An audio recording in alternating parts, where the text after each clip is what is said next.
I don't need such an expensive child, Simon said cruelly to his son, who was trying his best to stay strong despite his illness.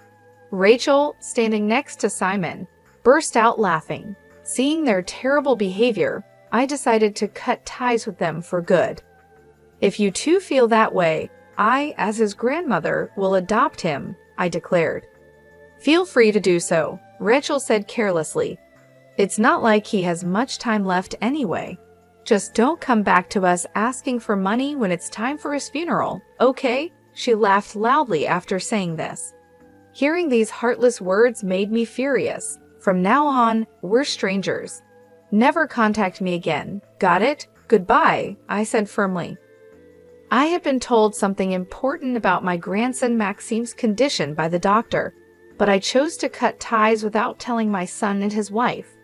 When they find out, I'm sure they will deeply regret their actions. As I gently hugged my grandson Maxime, I felt certain they would regret what they had done. My name is Camille. I'm 63 years old and a housewife. My husband passed away 7 years ago, and now I live alone. It was lonely at first, but I've gotten used to it. With my husband's inheritance, my retirement fund, and my pension, I can live a comfortable and peaceful life. I have a son named Simon. He's 33 and still hasn't settled down. Even though he's at the ideal age for marriage, he doesn't have a steady job and lives a carefree life. After graduating from college, he got a job, but quit after 3 months because he didn't get along with his boss. He has had jobs on and off, but none of them lasted. My husband and I sometimes had to pay off Simon's debts. When my husband was alive, he often lectured Simon about his lifestyle. After my husband passed away, Simon rarely visited. In my husband's will, Simon only received a small inheritance, which might be why he was upset. I haven't kept in touch with him since. I supported Simon mentally and financially until he graduated from college. But I feel responsible for the fact that he has grown up to be so careless. I thought I had done enough for Simon until he became an adult and started his own life. I believed I didn't need to help him much after that. However, one day, out of nowhere, Simon came back home without any warning. It had been 2 years since we last saw each other, and he looked different, tired, and worn out. His style had changed too. He was wearing an Aloha shirt, which stood out in our small town surrounded by farmlands. "Hey, I got married," he said. I was caught off guard by his news, and I was left in a state of shock and confusion. Seeing my surprised face, Simon clicked his tongue and called out to someone in his car. "Hey, it's okay now. Come over here." "I'm coming," a woman replied in a high-pitched voice. She stepped out of the car, dressed in a way that was hard to ignore and looked out of place. To my surprise, a small child toddled along behind her. "A child? What is going on?" I thought. "Look, the kid is too young for us to work properly, and we're always short of money. That's why we've come back home," Simon explained casually, as if it was no big deal. I couldn't believe how nonchalant Simon was about this surprising news. The little child, who seemed to be around 3 years old, had long hair, making it hard to tell if it was a boy or a girl. But on closer look, the child resembled Simon when he was young. "From today on, we'll be staying here," Simon announced. "Hello, I'm Rachel. Nice to meet you," the woman said breezily, passing by me and entering the house as if she had always lived there. The little child tried hard to follow her, but she paid no attention and quickly went inside. Seeing this, I couldn't bring myself to turn them away, so I let them stay. As soon as they placed their luggage down, it seemed like they were about to go out. I quickly stopped them and asked for an explanation. After my husband passed away, Simon quickly met Rachel and they started dating. Soon after, they found out she was pregnant. By the time they discovered the pregnancy, it was too late for an abortion, so they decided to have the baby. But things turned out to be more expensive than they expected, and they ran out of money, which led them back here. However, it seemed they still had money for their own pleasures, just not for their child. "What? How can you be so irresponsible?" I exclaimed. "Cola irresponsible? If you want the kid, he's a hassle. He can't even talk yet and, to be honest, just gets in the way," Simon replied. Hearing such heartless words from my own son was shocking, but what shocked me even more was seeing Rachel nod in agreement. "Well, that's how it is. Looking after and loving your grandchild is a grandma's job, right? Please help us out. We're going to grab a drink near the station." "Maxime, be good and stay with Grandma," Simon said. Despite my attempts to stop them, they quickly left, ignoring everything I had to say. The station is about a 15-minute drive from our house, definitely not walking distance. Considering it's a rural area, I wasn't even sure if taxis were available, and even if they were, would Simon and Rachel use one to come back? "Hey, Maxime," I called out tentatively to my grandson. He responded with a bright, adorable smile, a smile that reminded me so much of young Simon. Seeing his smile made me smile back, though it felt like my heart was being squeezed. Such a precious smile, I knew I had to protect him from now on. Seeing Maxime's innocent smile, I made a vow in my heart to do so. During our time living together, Maxime picked up household rules quickly. He was a very bright child. By the time he turned 3, he could speak very well, even better than most children his age. I couldn't help but adore him. As for my eldest son and his wife, they consistently ignored Maxime, treating him like a nuisance. They had no intention of working and contributed nothing to the household expenses. They would go out drinking every day and sometimes wouldn't return for several days. This bizarre situation had become normal for Maxime, and it seemed like he cautiously observed their moves to avoid getting close to them. I couldn't stand it any longer and spoke to Rachel. "Rachel, could you spend a little more time with Maxime? After all, you are his mother." "What? Why are you saying this? I'm busy, you know. You're the one taking care of him, right?" She said without even looking at me, busy with her manicure. Claiming to be busy when she spent her days doing whatever she pleased was quite the statement. Suppressing the urge to yell at her, I thought of Maxime and pleaded once more. Maxime just turned 3. Children that age cling to their mothers when they feel lonely. "Oh please, I never wanted to be a mother in the first place. Maybe it's better if he calls you Mom, isn't it?" "Are you serious?" I asked, stunned. "Oh, come on. Of course," she said dismissively. "I'm not. You look so scary right now," Rachel said. She must have seen the anger on my face. In the end, Rachel and I couldn't have a proper conversation about Maxime, and she just left with Simon to go drinking as usual. Maxime didn't seem to mind that his parents left. He continued flipping through his picture book. When he found his favorite fish, he excitedly pointed it out to me and tried to tell me about it with his limited words.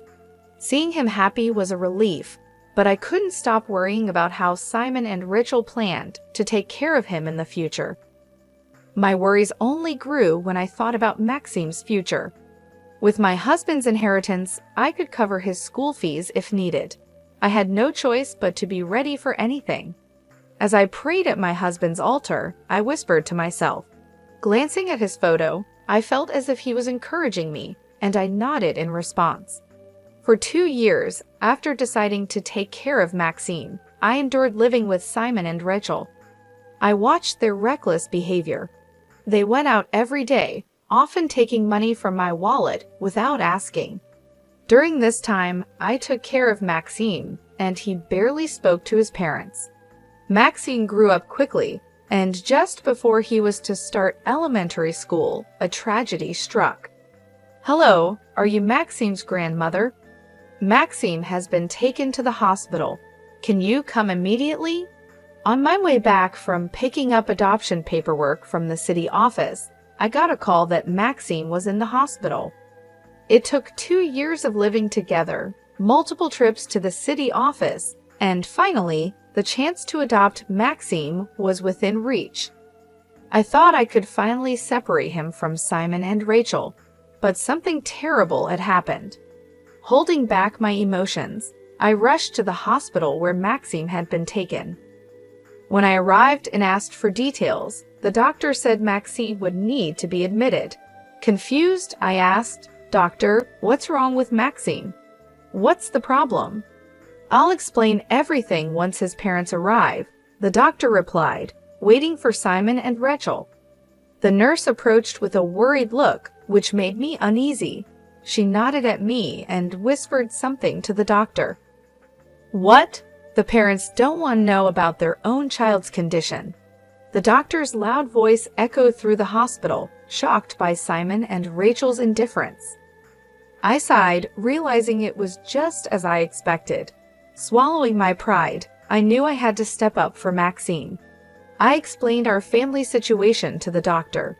At first, she seemed doubtful, but after seeing the detailed records I kept and realizing that Maxime's biological parents weren't coming, she believed me and explained Maxime's condition. "Ma'am, about Maxime's condition, please stay calm. The test results show cancer in his kidneys." "What? Cancer? This can't be," I said in shock, falling from the chair I was sitting on. The pain from the fall was nothing compared to the shock of hearing that my 5-year-old grandson had cancer. The nurse helped me get up, and the doctor continued speaking. "Fortunately, there's no sign that the cancer has spread. With immediate surgery, we can save his life." "Really? If he undergoes the surgery, he will be saved?" I asked. "Yes, however, we need the parents' consent for the operation. The cancer could progress quickly, so ideally we'd like to operate as soon as possible," after explaining this to the parents. Hearing this, I felt lost. I couldn't imagine Simon and Rachel showing any concern for Maxime. As I thought about what to do, I decided to visit Maxime's room first.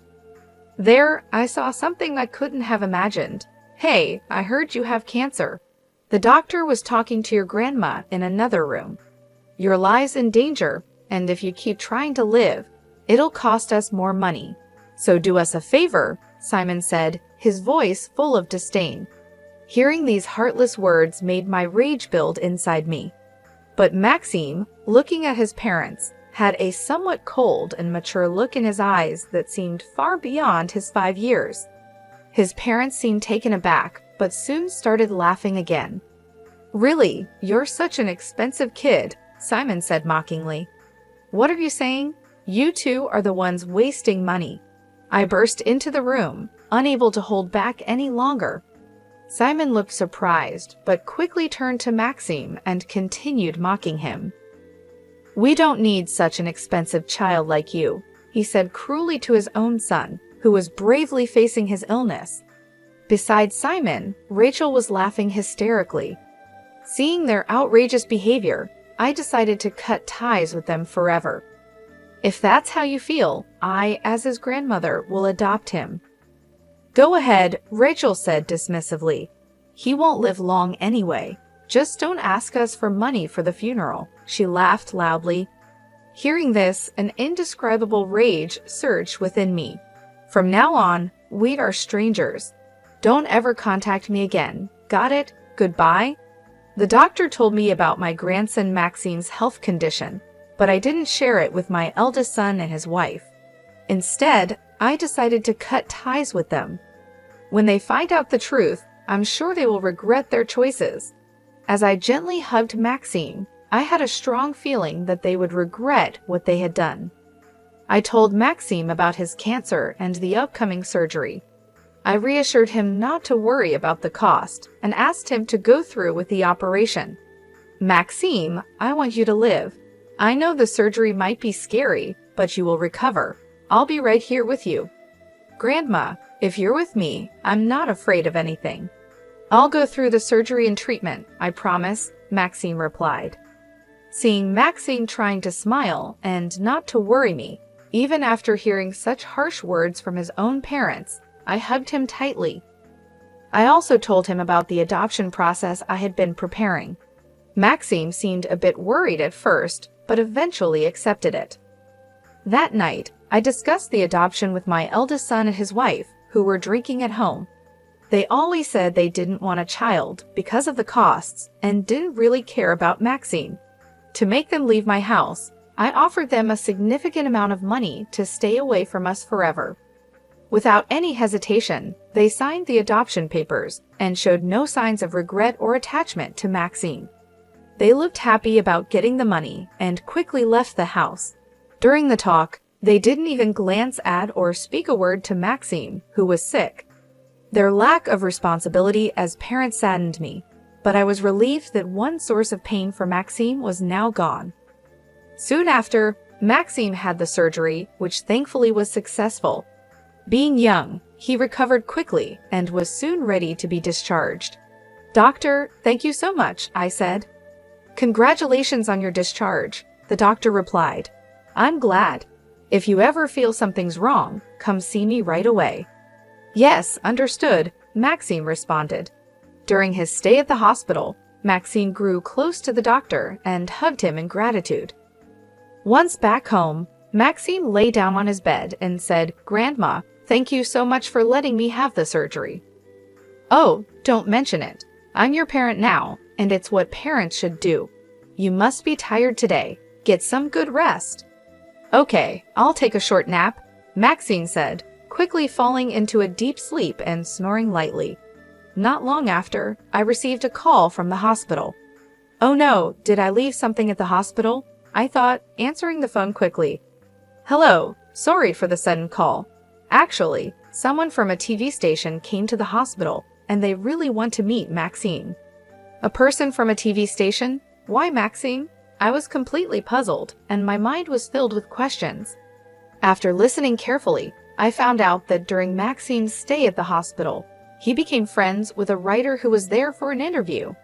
The writer had shared some of Maxime's stories online, and they were well received by the public. This led to discussions about turning them into a movie. I was utterly surprised. I hadn't known about this since Maxime had talked to the writer outside of my visiting hours. They told me that if it becomes a movie, Maxime wouldn't act in it, and they wouldn't use his real name. But since it's his story, people who know him might recognize it's about him.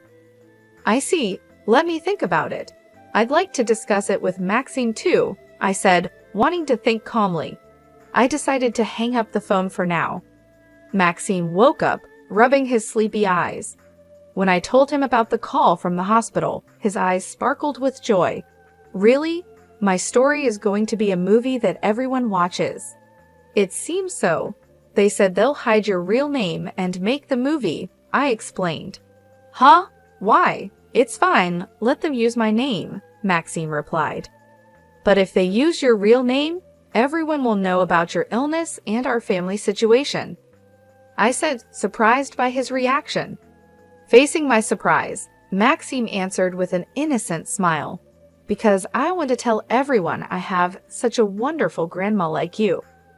"Oh, Maxime, thank you," I said, tears welling up in my eyes because of his kindness. I never expected to hear such heartwarming words from him.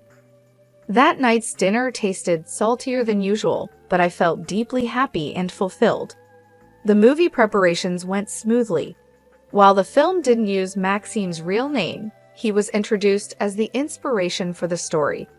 The movie became a huge hit after its release, with theaters packed every day. I watched it myself, and even though I already knew the story, it was still a moving experience.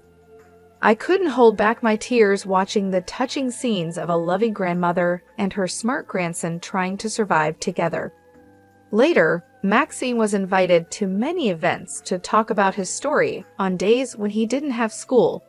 He led a busy life, wanting to support other kids his age who were fighting cancer. Having gone through it himself, he wanted to cheer them on. I did my best to support him. Thanks to the many lectures he gave, Maxime's bank account grew enough for a lifetime. With this money, he could focus on his treatment without worrying about finances if his illness came back. Even if something happened to me, there would be more than enough money for him to attend university without any concerns. Thinking about the future, I carefully stored his bank passbook, knowing it would be essential. One day, after living this way for a while, my eldest son and his wife, whom we hadn't heard from in about 3 years, suddenly showed up at our house. It seemed they had lost a lot of money through gambling and were now in serious debt. As soon as they saw Maxime, they approached him with the same sleazy smiles they always used. "Oh, Maxime, you've grown so much. It's been a while since we last saw you. Don't you miss your mom and dad?" "Exactly, we took care of you when you were a baby. Don't you think you owe us?" Rachel added. Despite abandoning Maxime, as soon as they found out about his illness, my eldest son and his wife were still as selfish as ever. Facing them, Maxime gave them a cold look and said, "Who are you?" At his unexpected words, both Simon and Rachel were taken aback, their mouths tightening. Trying not to laugh at their reactions, I stepped between them and Maxime to continue the conversation. "Excuse me, but who might you be? Do you have some business with my son, Maxime?" I asked. "What are you talking about? Maxime is my son. That makes him your grandson," Simon said angrily. But I looked at them with a cold stare. Under my gaze, Simon flinched for a moment, but then he turned to Maxime with a pleading tone. "Listen, Maxime, I messed up. I lost more money than I thought in horse racing. I'm in a really bad situation now. Can you help me out? If I had $30,000, it would be enough. Please." $30,000? That much? I exclaimed, shocked by the unexpected amount. No matter the reason, a debt of $30,000 from gambling was unthinkable. My late husband and I always warned Simon about gambling and going into debt, but it seemed like he didn't listen at all. The money Maxime saved came from the fees he received for giving lectures. He went through a lot to earn that money, sharing his painful memories in front of many people. I told Simon and Rachel, "You two can't use his hard-earned money just for your enjoyment." Then I firmly closed the front door in Simon's face. Outside, my eldest son and his wife started shouting and complaining, making such a loud noise that I had to call the police. Soon after, the noise stopped, and it seemed like they had given up and gone home. However, they didn't give up that easily. The next morning, they started causing a scene in front of our house again. "Mom, please listen. I've changed. I'm turning over a new leaf. I'm sorry for everything. Please let me in," Simon pleaded. "Maxime, I'm so sorry. From now on, I'll be with you and take care of you properly. So please let me in," Rachel added. They kept knocking on the front door early in the morning, annoying the whole neighborhood. Despite their constant noise, Maxime calmly continued his breakfast inside. Eventually, he went to the entrance, but I didn't hear the door unlock. Curious, I quietly checked what was happening. Instead of opening the door, Maxime was watching them from a small window near the entrance.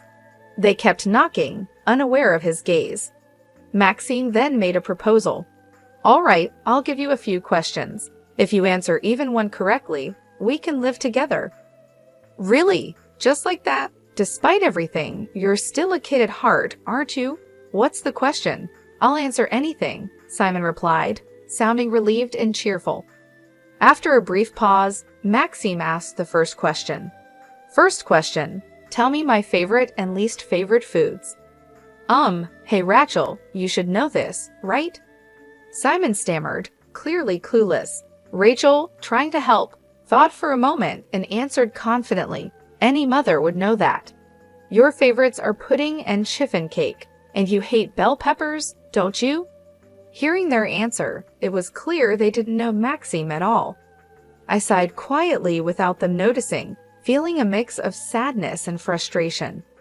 Maxime looked down at the couple from the window and asked, "Are you sure that's your final answer?"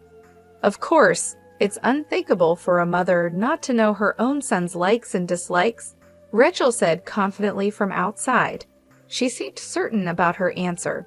Hearing this, Maxime laughed heartily. The couple, not expecting to be laughed at, were probably flustered. After a good laugh, Maxime, now calm, replied to Rachel. That's wrong. What a shame. What? Why? You always looked so happy when there were cakes, didn't you? Rachel insisted. That was Dad's favorite, not mine. I used to have an egg allergy, so I don't eat things like pudding or cakes with eggs. I love the egg-free cakes Grandma makes, and I hate whipped cream, but I absolutely love bell peppers. Is that true? Rachel asked, shocked. Before coming to my house, Maxine was only given cheap instant porridges and slices of bread. I often wondered how he managed to stay healthy with such a poor diet. The reason Maxime didn't get sick was largely because of the meals he got at daycare. The principal noticed his diet was lacking and provided allergy-friendly meals, carefully monitoring his health. When she warned Rachel about her poor parenting and threatened to report her to child services, Rachel decided to stop sending Maxine to daycare and moved in with me. Hey, how long do you think we've been apart? How would I know what you like now? Rachel said, frustrated. Then, next question. What is my birthday? Maxime asked. Your birthday? Rachel and Simon looked confused. Maxime's birthday was actually today. Normally, a parent wouldn't forget their child's birthday, especially a mother. But despite this simple question, the couple showed no sign of knowing the answer. Why aren't you answering? It's such an easy question, isn't it? Maxime asked. Of course I know that, right, Simon? Rachel said, turning to Simon. Yes, of course, I know that. Simon replied in a panicked voice, but it was clear they didn't know the answer. If you don't know, you should just admit it, Maxime said. Even after waiting for about 10 minutes, they still didn't answer. Maxime muttered under his breath, and his sad expression showed that he was hurt his own parents didn't remember his birthday. My heart ached for him. No, wait, I just had a brain fart. Of course, I know your birthday. Rachel tried to cover up her mistake. I know it, Rachel said. You just caught me off guard. It slipped my mind. Can you give me a hint? She asked, trying to cover up. In response to their silly excuses, Maxime laughed out loud, but I could see tears forming in his eyes. Feeling bad for Maxime, I quietly moved closer and held his hand. He was surprised to see me, but he nodded, wiped away his tears, and looked straight at his parents. Hey, real parents remember their child's birthday without needing hints. I've never been celebrated by you two, so I expected this, Maxime said. What? After all I did to give birth to you, and this is how you repay me. You should be grateful. Rachel snapped back, starting to get angry. Maxine gave her a cold look, and she went quiet. Well, here's the last question. It's an easy one, Maxine said. I was diagnosed with cancer and treated at a hospital. Which organ was affected?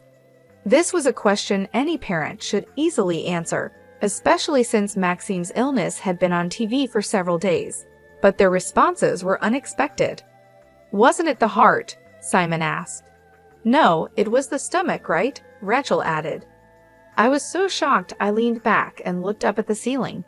Despite Maxime's story being a hot topic, my son and his wife showed they had no interest in him at all. Hearing this, Maxime must have thought, I never expected it to be this bad. I felt sorry for him, but to my surprise, he started laughing. Thanks, I get it now. It's worse than I thought, Maxime said. What? Did we miss something? Rachel asked, puzzled by Maxime's reaction. Maxime smiled, but his eyes were not smiling. It was kidney cancer. You claim to be my family, but you know nothing about me. The only one I consider my family is Grandma Camille. Shouldn't you be grateful I gave birth to you? Rachel asked, still angry. That's the point. To me, the only one I can call a parent is Grandma Camille, Maxine said. Oh, looks like my ride is here. Please don't bother coming here again. Maxine left them with those words and closed the window with a bang. Outside, my son and his wife were shouting in anger, but when the police arrived and warned them, they immediately stopped and everything went quiet. I was worried that Maxime might have been hurt by this, but he looked relieved and smiled at me. What I said to them just now, that they are not my parents, is truly how I feel. I've always wanted to call you Mom, but I was too shy to say it. Can I call you that? Of course, Maxime. Thank you, I replied, deeply touched by his words. I hugged Maxime tightly, tears in my eyes. Mom, you're squeezing too hard, he said, but he hugged me back just as tightly. As for those two, they claimed they had lost their son to me, and were saying nonsense like I was being deceived by him. But everything they did to Maxime is documented and recorded, including testimonies from his kindergarten and the parenting diary I kept. The police reviewed the evidence and dismissed their claims. Still, the police contacted us to verify the facts. The officers seemed frustrated with the stubborn claims of my eldest son and his wife. After the call from the police, Maxime went to the police station alone to see them. When he came back, he looked refreshed. I said my final goodbyes to them and told the police everything about the terrible things they've done. They won't have a normal life for a while, I guess, Maxime said. He showed me the evidence he had mentioned. Shockingly, there was footage of the couple committing theft and exchanging money with a stranger. It seemed they believed they could live comfortably off the royalties if they could get Maxime on their side. They even planned to sell him to someone involved in shady dealings in the black market. Seeing their terrible plan, I was in shock and felt chills down my spine. I never thought my own son could be so cruel to his own child. Maxime spoke softly to me, seeing I was dumbfounded. I asked the manager to look into it, and we found out this shocking truth. I thought if you found out, you might be so shocked that you'd faint. That's why I kept it a secret. I'm sorry. It's okay, Maxime. I'd do anything for you and always have your back. It's even scarier to not know about such terrible things. I'm really sorry for hiding it from you all this time. The only one who worries about me this much is you, Mom. That's why I want to protect you too from now on, Maxime said with a slightly embarrassed look. Seeing Maxime's shy expression, tears of joy welled up in my eyes. Even though he has faced many hardships and seems mature for a 9-year-old, that shy expression made him look just like a child, which warmed my heart. My heart warmed as I thought about my eldest son and his wife. They were later found guilty of many other crimes and ended up serving nearly 9 years in prison. They never showed any remorse or apologized. The letters they sent, collected by Maxime's manager, still demand repayment for bringing him into the world. Maxime continues to visit hospitals to encourage sick children. He's now in middle school and has hit puberty, but his kind and honest nature remains the same. He's living a good life. Lately, it seems he has a girlfriend. I see him sneaking out for dates and can't help but think how cute he is. The cancer we worried about shows no signs of coming back, and his recovery is going well. Although it's impossible to say it will never return, regular checkups are essential. For now, he's living just like any other kid his age and seems happy every day. I still fuss over Maxime and nag him a lot. Naturally, there are times when he gets annoyed, but taking care of him gives my life meaning. I hope Maxime can bear with me a little longer. My biggest goal now is to live long enough to see Maxime's wedding as a parent. If I'm being greedy, I'd love to see the face of Maxime's child, my great-grandchild. To make sure I stay healthy until then, I've started going to the gym. Because of this, people around me are often surprised and call me a lively and young grandmother. For Maxime's sake, I'll strive to be a mother he can proudly show off for as long as possible. I'm going to keep pushing forward.